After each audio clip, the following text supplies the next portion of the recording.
Well, good afternoon, everyone. Thank you for joining us for a very exciting afternoon to meet the new Chancellor of Missouri University of Science and Technology.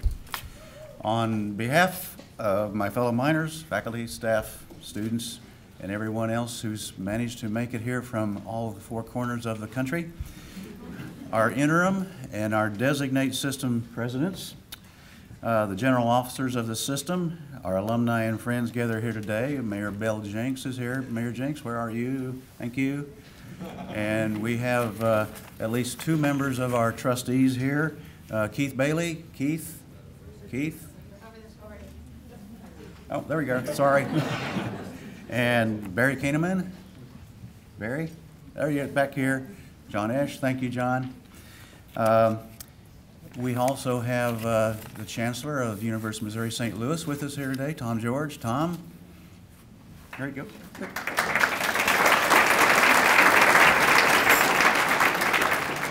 And I want to extend a very warm welcome to our new Chancellor and family. Now, at the same time, I'd like to extend special thanks to Interim President Steve Owens, Vice President Betsy Rodriguez, and our System Chief of Staff, Kathy Miller, for keeping this search moving along, even as they were undertaking a simultaneous search for our new system president. And Tim Wolf, who is here, Tim.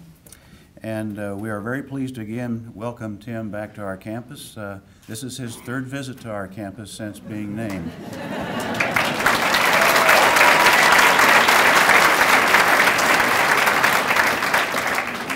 And now you know why we need 4 lanes between here and Jefferson City. Now, it's my pleasure to turn the program over to our interim president, Steve Owens, with a huge thanks from all of us here for his unflagging support and encouragement over the past year. He's become a very special friend of ours. Interim President Steve Owens.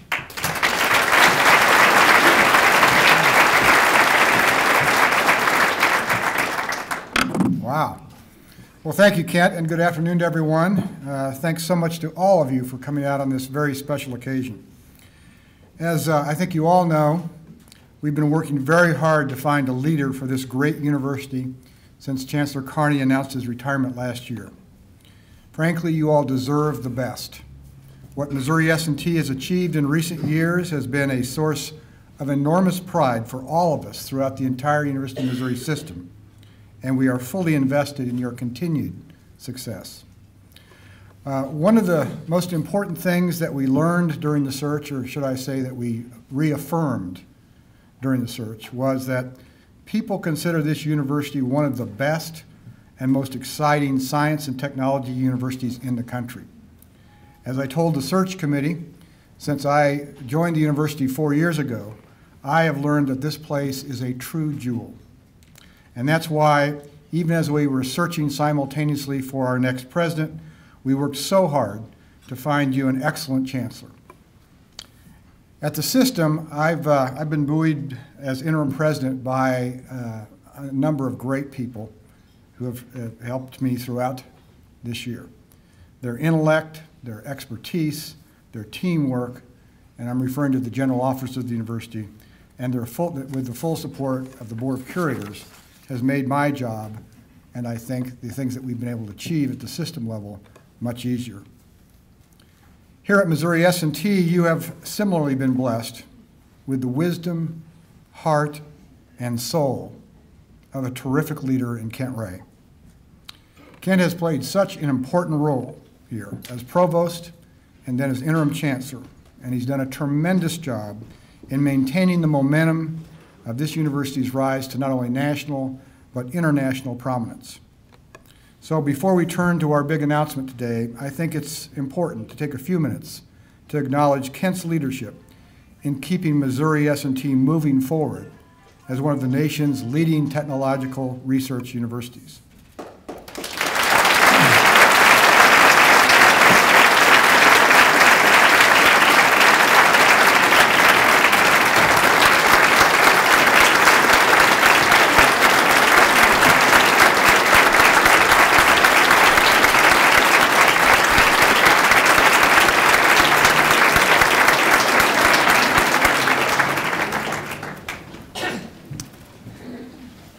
Kent has continued to focus during this time as interim chancellor on attracting the best and brightest students at Missouri S&T from throughout the state as well as throughout the country and internationally. This past fall, for instance, Missouri S&T's enrollment surpassed 7,500 students, the largest student body in 20 years. And it wasn't just a lot of students, it was a lot of exceptional students. The average ACT score for incoming freshmen was 27.8, which places Missouri S&T as #1 in the state among public universities and in the top 10% of all American universities, both public and private. The average high school grade point of entering freshmen was 3.8. 90% of those freshmen had an entering score of above 3.5 or better. Of the 1,101 first-time freshmen at S&T last fall, 96 of them, almost 10% of them, were valedictorians or salutatorians. With regard to faculty, it's not unusual to lose faculty during a transition period. But even though we had a transition period, a hiring freeze, and budget restrictions, the tenure track and ranked non-tenure track faculty actually increased this year from 295 to 316, almost a 5% increase while Kent was interim. Also, Kent focused on broadening S&T's reach globally through initiating several key partnerships with universities abroad. Most notably, he worked last year with University of Missouri-St. Louis Chancellor Tom George to develop new plans to create a university in China. Kent also emphasized the importance of expanding e-learning on the S&T campus and elsewhere. For example, last fall, S&T's English and Technical Communication Department made 3 new graduate programs available online through the university's e-learning initiative. Students may now pursue a technical communication master's degree, graduate certificate, or graduate minor in technical communication completely online. And even prior to assuming his job as interim chancellor, during his 5 years as provost, Kent was instrumental in leading Missouri's S&T through a series of transformational changes. These changes included a restructuring of the academic administration and the campus's strategic planning process. Both efforts greatly enhanced the already collaborative atmosphere here for teaching and research. Kent's passion and his care for this institution have shown no bounds. The same holds true for his remarkable wife, whom you all know as Mary, whom I know as Your Honor.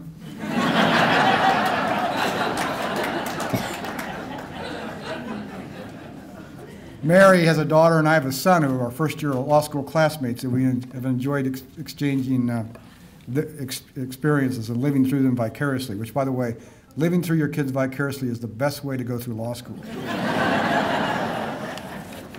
But thank you, Mary, for being a wonderful interim First Lady. So to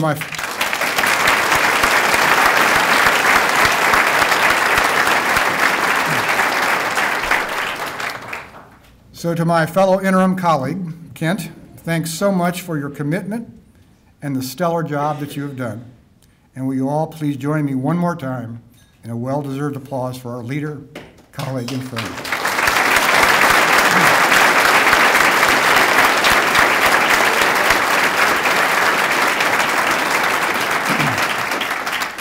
Now, let me turn to why we're here today.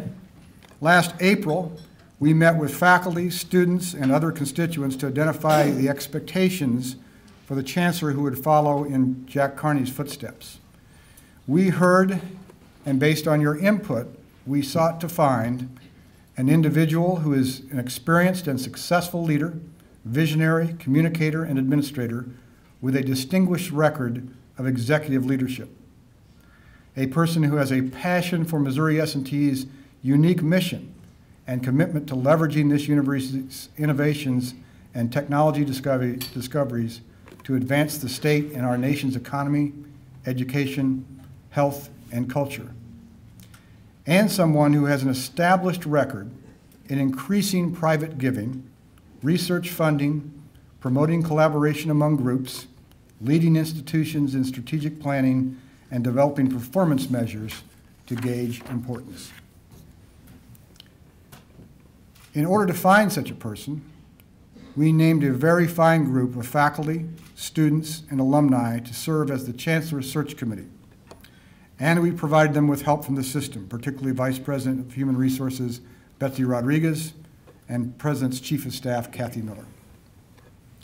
The search committee, a group of 17, was led by committee chair Larry Gregg and has done an absolutely remarkable job.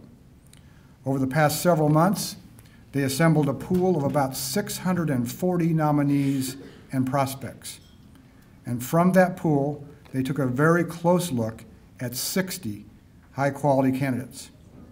I again make the point that the quality of this candidate pool and the caliber of the finalists speak volumes about the fine reputation of Missouri S&T.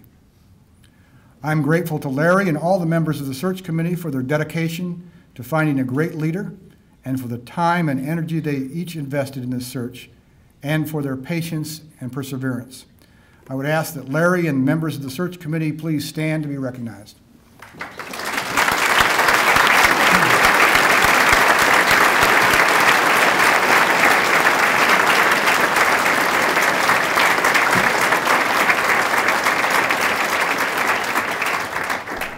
This really was a good committee. Well, let me now turn the program over to our new president, Tim Wolf, who will relieve me of my interimship duties on February 15th. About actually 26 days, but who's counting? About a month ago, when we announced Tim as our next system president, he told you that the naming of your new chancellor was his top priority. And he wasn't kidding. Literally within a few days of his announcement, Tim was back in Missouri, meeting with the Chancellor's Search Committee, our general officers, and me to expedite the conclusion of this search. I'm pleased to say that our new president came to the same conclusion that all have shared, and he is now going to reveal that unanimous decision to you. Tim?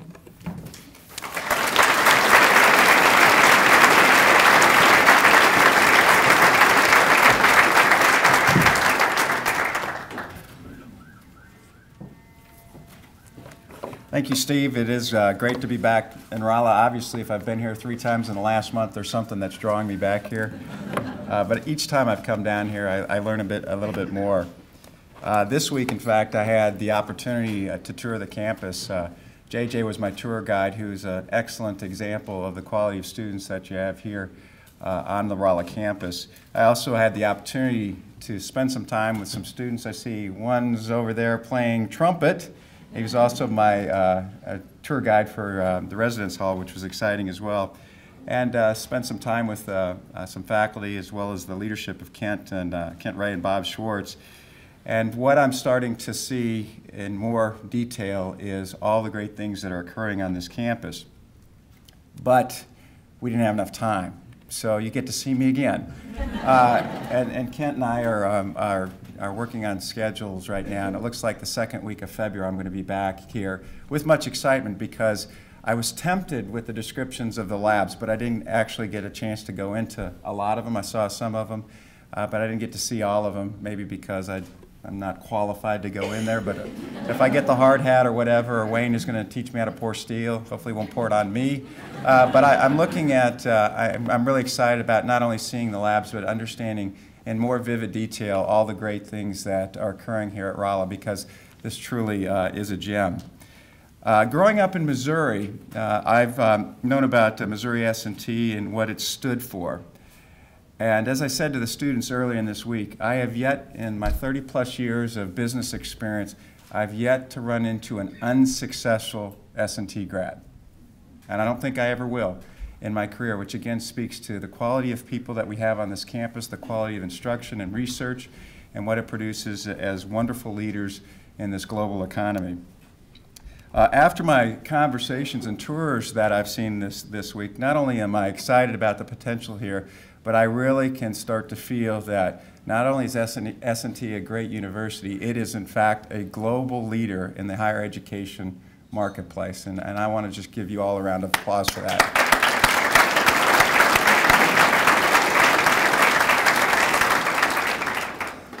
But also, through this conversation and what I've seen today, I'm further convinced that our new chancellor, whom you're about to meet, is not only a great fit for this wonderful institution, but a great leader, and will take Missouri S&T to even further heights and keep the momentum that you've achieved going. But before I introduce you to the next chancellor, let me also add my thanks to and appreciation to Kent Ray, all the members of the Chancellor's Search Committee that did such a fantastic job, chaired by Larry Gray. They just were wonderful, wonderful advisors and very committed to producing a very strong candidate pool in which I had the opportunity to spend some time with. As Steve said, that my #1 priority, actually before they announced my presidency on December 13th, prior to that, Steve was saying, oh, by the way, as soon as you announce this, you immediately go into this mode of trying to make a decision on the chancellor, because it was kind of extended in anticipation of this announcement. And so I took this seriously, and on December 19th, I had the opportunity in St. Louis to interview the finalists. And after interviewing the finalists individually, then I shared my notes with the general officers, who also had the opportunity to interview the individuals. So we compared our notes, strengths, weaknesses, and the assessment. And then we contacted the search committee, which was intended to be an hour call that kind of stretched into 2, or I don't even know what the length of it was, but it was probably around 2, Larry, something like that. 2.5? And well, somebody had to keep time, so. And that's why he's a PhD and I'm not. But in all seriousness, the search committee had very, very valuable input relative to the credentials and the strengths and weaknesses of each of the candidates. And I'm really excited to say that unanimously, as Steve alluded to earlier, unanimously the search committee, the general officers, Steve Owens and myself, concluded that Dr. Cheryl Schrader will be the next chancellor for Missouri S&T.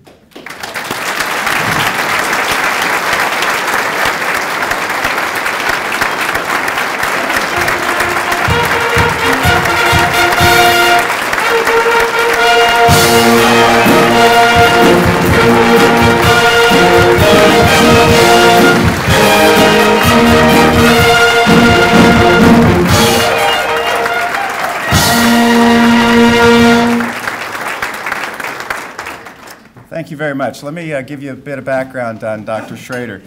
She's currently Boise State's leader for strategic research initiatives. Previously, she was the dean of the engineering school at Boise State University. Steve shared with you a few minutes ago the credentials that we were looking for in the next leader for Missouri S&T. And it's now my pleasure to tell you not only that we found that she met all these credentials and qualifications, but she actually had more than we even thought about or anticipated in offering to Missouri S&T as the next chancellor. So let me kind of go through as quickly as possible the wonderful things that she's done in her career and the wonderful things that she will offer to you as your next leader. Cheryl has solid academic credentials. She graduated from Valparaiso University with high distinction and senior honors in electrical engineering and from its prestigious Honors College. She then went on to obtain her master's and doctorate degrees in electrical engineering from Notre Dame. Obviously, she likes the color green, which I'm sure was part of the mix, but we're excited about that.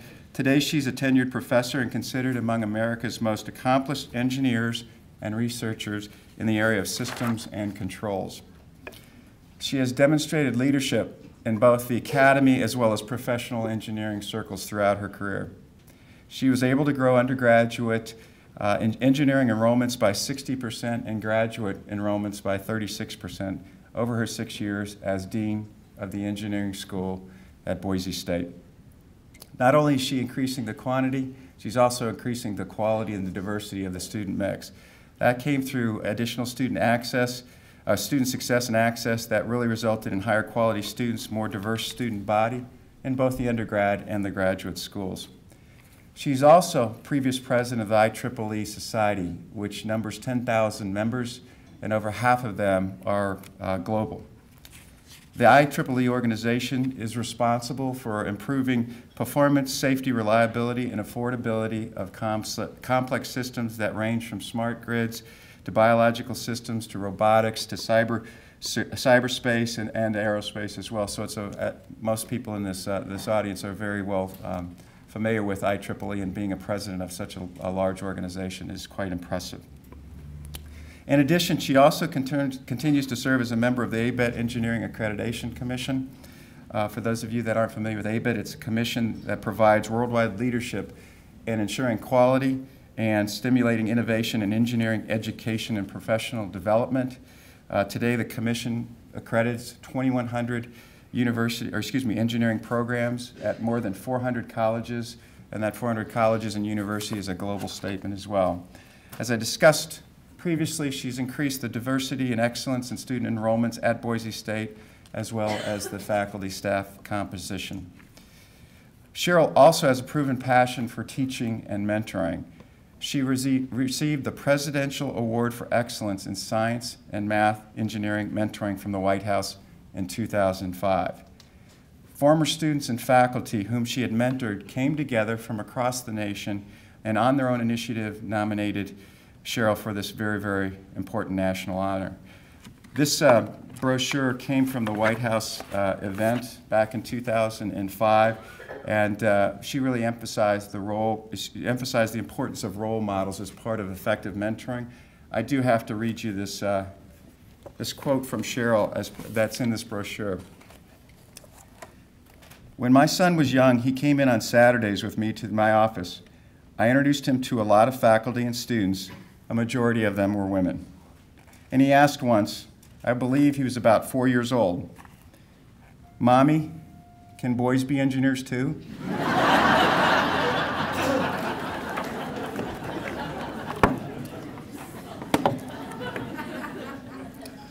And she answered yes, if you work hard. Cheryl also has substantial experience with e-learning and technology-assisted instruction. In fact, she personally developed an online course that was delivered not only high school and college students, but also was influential in educating the industry and the community at large, and received an exemplary course award from WebCT for the work that she did. So she personally has seen that online learning is not about saving money, it's about improving student outcomes and freeing up both the student and the faculty member or professor to have more quality time in mentoring or having conversations about how the application of that technology or that information can benefit them from a career standpoint. So she's a great leader, a great teacher, great mentor, and a recognized professional in control systems engineering. But there's much more that I need to cover with you because it's really, really impressive. She's a recognized scholar in her field. She has published nearly 100 papers and articles and maintains an active and scientifically productive research program that has attracted over $11 million in funding. That funding comes from federal, state, foundation, and industry sources as well. At Missouri, S&T, she plans to continue her most recent STEM education research pursued over the past 10 years, in which $4.5 million was secured from all sorts of sources. This research involves creating and assessing innovative teaching practices that promote successful STEM student learning across the K through grade educational spectrum. She's a successful fundraiser. She's secured corporate, government contracts, private partnerships for academic research and outreach programs. Under her 6 years leadership at Boise State in the engineering department, she more than tripled the amount of grant and contract funding and was the top performing unit in Boise State's most recent general campaign, exceeding the goal that she established for her department by 140%. The largest gift she sought and won was $13 million. Let me repeat that, $13 million, which is really, really impressive. She's an economic development leader. She's worked closely with state and regional partners in economic development and knowledge transfer. She helped form the Center for Advanced Energy Studies, which brings together the Idaho National Laboratory and the state's public research universities to solve real-world energy problems. In addition, she's advised a venture capital firm that looks at emerging technologies, emerging firms in the Northwest, and secured industry partnerships for academic and research programs. Her leadership in establishing collaborative venues for conversation and action on statewide challenges for engineering education and the economy led to a renewed commitment from the state to spend and invest more in technology research, which will make the state of Idaho much more competitive, not only on a national basis, but on a global basis as well. We are absolutely delighted that Cheryl has accepted our offer to serve as the Chancellor of Missouri S&T. We look forward to her joining us on April 2nd, I'm confident with her demonstrated leadership that I just discussed with you, her solid academic and research credentials, her strategic thinking, planning, and results orientation, her ability to cultivate greater student and faculty diversity and success, her ability to attract incremental revenue for research and other important initiatives here on the campus. All of these experiences and demonstrated skills allows for continued success in advancing the Missouri S&T brand and reputation nationally and internationally. I know that Cheryl and I can count on your support, and together, we will accelerate our pace and results in innovative research, academic excellence, and service to our community here in Rolla, as well as nationally and on the global stage. Cheryl is joined today by her husband, Jeff, her aspiring engineering daughter, Ella, who is also an aspiring teacher, and she taught me something today that I need to make sure that I'm correct. And by the way, I will teach you at the same time. Make sure I've got this right. Ella, this means yes? This means no? This means maybe. Now, this is one that you all don't know. What does this mean? I think so.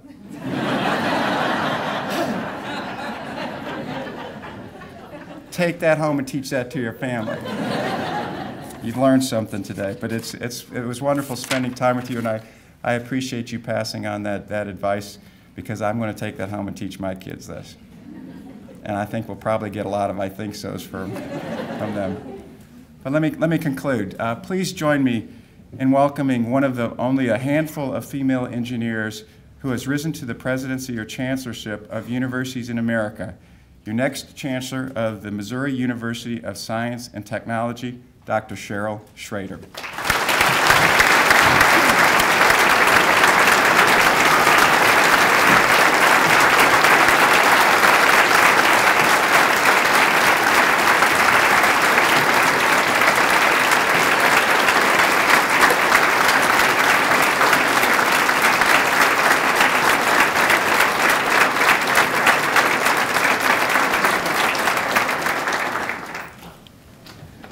Well, thank you, Tim, for your kind introduction. And thank you, Steve, for all that you have done over the past year to help Missouri S&T. It really is both an honor and a pleasure to be here with you today. And I really appreciate the opportunity to serve as Chancellor of this great institution. And I do need to thank you, Tim, for this opportunity. And I very much look forward to working with you, to working with my fellow chancellors. Thank you, Tom, for coming in. To working with members of the university family from across the state, and to those colleagues from the Missouri University of Science and Technology to advance Missouri. So first, I would like to express my thanks to the Chancellor Search Committee, and I didn't know you were all sitting right behind me. And to those that I also had the privilege to meet when I came and visited Rolla last fall. So you really helped me see firsthand what an extraordinary place this is and what truly remarkable people are here. Special thanks are also due to the system vice presidents for really underscoring how important this campus is to them in moving the state forward. My deep appreciation goes to Interim Chancellor Kent Ray, to former Chancellor Jack Carney, and to Missouri S&T's academic and administrative leadership team, who really has helped make this campus one of the nation's finest technological research universities.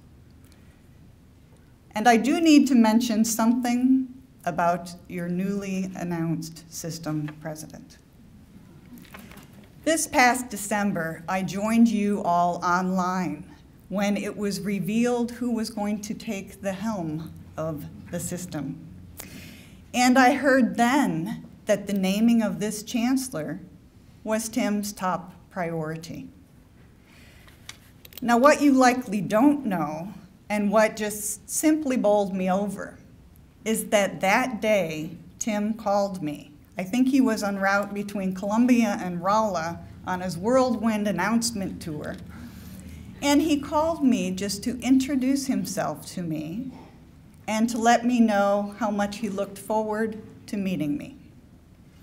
And it was then that I knew that he was just the perfect choice as president, and that I would count myself blessed to work with him. And believe me, I do. Thank you, Tim. From the perspective that I have gained over the past 6 months, immersing myself in all things S&T, you do have an extraordinary legacy upon which to build, and you are not content to rest on your laurels. You have a vision of excellence and a fortitude to make that vision a reality. You have the potential to be internationally renowned. And you exude a vibrancy and an energy and a promise that is contagious. Your distinctive strengths are best epitomized by the way that your graduates over the past 140 years have changed the world and made a difference. The day I first walked into the Havener Center this last fall was the day that the Alumni of Influence honorees were revealed, and I see one right here. And the delight and the pride that each and every person took in your alumni's accomplishments was palpable. That was faculty and staff and students alike. And I do have to let you know that the search committee chair, curator teaching professor Larry Gregg, while he practically danced a jig when he saw that the alumni posters were going up in the center's rotunda. From the applied, hands-on approach to education, which is evidenced by the success of your many student design teams, to the solutions that faculty, staff, students, and graduates provide to the world's grand challenges, Missouri S&T certainly is a tremendous return on investment. So earlier, Tim mentioned some of my professional accomplishments. But I thought that you might want to just know a little more about me as a person. So first, I would like to introduce my husband, Jeff, and our daughter, Ella, if you would both stand.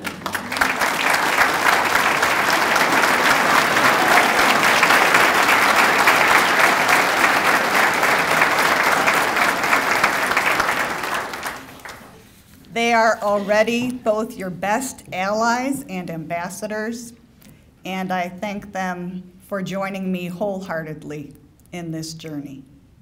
And I have to tell you, meeting Joe Miner was just the highlight of the day. Our son, Andrew, is not able to be with us today for reasons that I'm sure that the students in the audience will understand. He is currently a mechanical engineering sophomore studying at Valparaiso University in Valparaiso, Indiana. But I have to let you in on a little secret. He is already considering Missouri S&T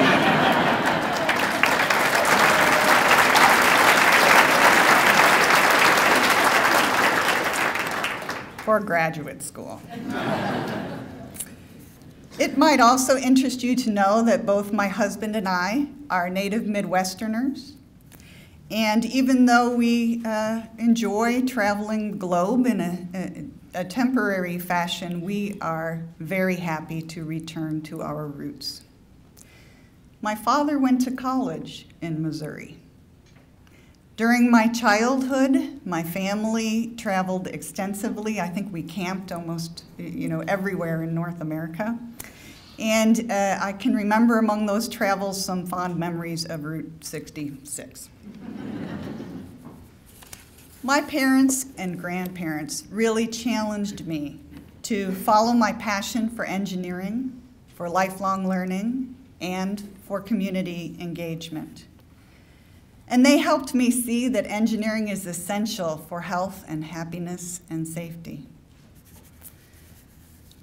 My further specialization in systems-level thinking really provides me with a broad, overarching perspective that spans many different fields. And it also fosters an understanding and an intuition of very complex interrelationships. And so it might not surprise you that system engineers often find themselves in leadership positions. So in addition to my parents and my grandparents, I am thankful for a number of mentors who have had just a profound impact on my life and my career, and who remind me of the responsibilities that I have to pay it forward. So these include the undergraduate professor who asked me if I ever considered being a professor, the graduate advisor who integrated research and teaching, the female university administrator who was also a successful scientist, and leaders from around the world who likewise tackle some of the same challenges that we do and share similar passions. So let me speak for a moment to this latter group. Over the years, I sought leadership opportunities in national and international professional organizations. And when you look at the list, it kind of looks a little bit like alphabet soup. And this is a group that knows, right? IEEE, ASCE, ABET, SWE, Tau Beta Pi. Initially, my leadership was focused in the technical arena. And that really helped me understand fundamental concepts deeply. It also helped me understand what I know, and maybe more importantly, what I don't know. And in addition, it really helps underscore not only the importance of creating knowledge, but conveying it. My contributions also were motivated by increasing access to STEM disciplines and as well to rewarding careers, by mentoring those who are typically underrepresented, and by providing student, faculty, and career development opportunities. And more recently, my leadership involves integrating research and teaching in ways that facilitate people's success and also seek to build bridges across organizations and understandings so that we can tackle issues of a national or global nature. So these important activities really have provided me with extraordinary experiences that have helped me grow as a person. And as well, they have helped me build just powerful relationships that I know will be of great benefit to this institution. And so I expect by now that you have a sense of what I might be passionate about. I'm passionate about facilitating an environment where everyone can achieve their fullest potential, an environment that's a great place to work and to be. I'm passionate about fostering student success. And as Tim mentioned, I do plan on continuing some STEM education research here that I've been pursuing in the recent past. and where I was able to secure over $4.5 million that's been put to good use. This research does involve creating, developing, and assessing innovative pedagogy and practice that promotes learning across the K through gray spectrum. And it also helps students succeed. I expect that I will find many learned scholars and eager partners here. I am passionate about producing graduates who are not only competent, but who are also curious and creative and confident leaders inspired to make a world of difference.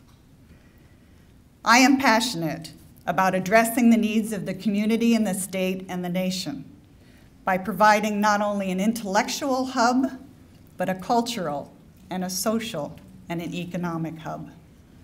And I am passionate about partnering together across disciplines, across sectors and other boundaries to help solve some of our global grand challenges in energy and environment and health.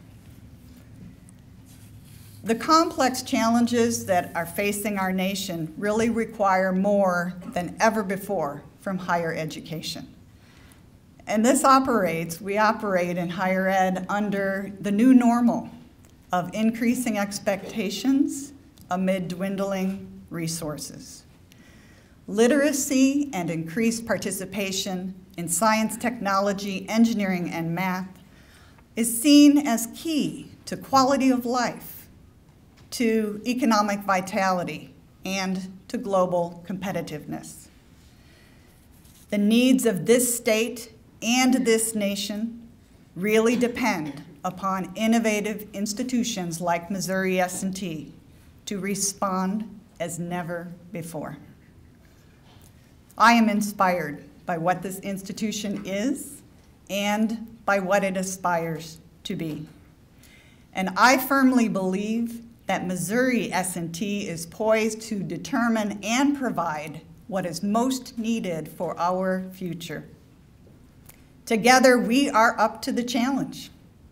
And I commit to you that I will apply my full energy and attention to working with faculty and students and staff, to working with alumni and friends and partners, to make sure that we succeed not only in advancing Missouri, but in advancing America. Words really cannot express how deeply honored I am to be here with you today. I'm eager to get started, to learn more and more about this institution, but more importantly, about its people. And I am energized in imagining the possibilities and in seizing the potential. And I'm excited about joining such a vibrant team in making vision a reality. So thank you, and go Miners.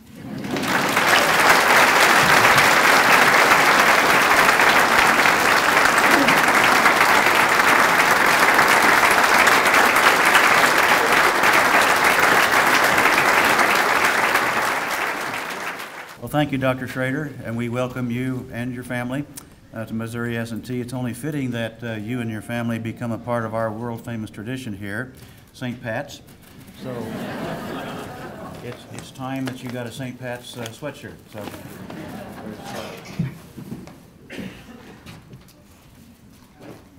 Open it here. well, I think you should. And if they're the wrong size, I'm sure we can find another one. There we go.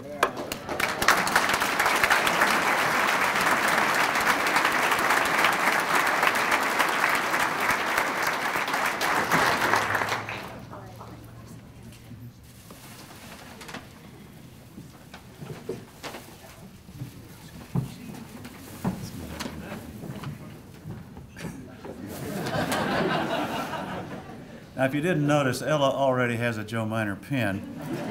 But we also wanted to give you some graduate student information for Andrew.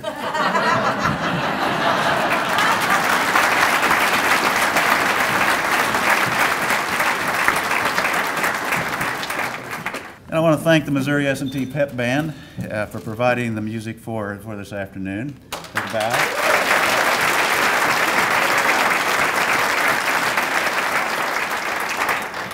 And they've got a really neat chant that you'll hear during football games about, some integration and some stuff like that that I think you'll get a kick out of. We're about to conclude this. Dr. Schrader has to step out for a brief press conference. She'll be gone 10 or 15 minutes. We invite you to stay for that. There's refreshments here. We ask you to help us with that. She is on a fairly tight schedule because there is an airplane they have to catch to go back home. So when she gets back from the press conference, she'll be here with her family in the room until 1:30. So with that, let me ask one more time to welcome our new Chancellor, Dr. Cheryl Schrader.